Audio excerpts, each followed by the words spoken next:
সুপ্রভাত বন্ধুরা। দেখো, আজকে সকালে আমরা মর্নিং ওয়াকে বেরিয়েছিলাম। এখন বাজে সকাল 7টা।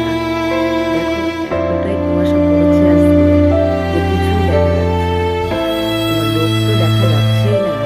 একটা যে বাইক আসছে, টোটো আসছে, সেগুলো পর্যন্ত দেখা যাচ্ছে না। তারা লাইট জ্বালিয়ে আসছে বলে মনে হচ্ছে যে হ্যাঁ, বাইক আসছে। তো তোমাদের ওখানে কেমন? এই দেখো, নদী ওপরে নৌকা যাচ্ছে, সেটাও বোঝা যাচ্ছে না যে এটা নদী নাকি।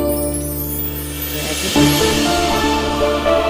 তোমাদের ওখানে কেমন এরকম কি কুয়াশা পড়েছে? সেটা সবাই আমাকে জানিও। আর কেমন লাগলো অবশ্যই লাইক শেয়ার কমেন্ট করো। আর এইটা দেখো, আমাদের মাঠের পাশে আমাদের এতটাই কুয়াশা পড়েছে, মাঠে এখনো দেখা যাচ্ছে না। রাস্তা দিয়ে নিজেদের হেঁটে হেঁটে যাচ্ছি, বাড়ি চলে যাচ্ছি। এই বাড়িতে ঢুকছি আমি, কিন্তু দেখো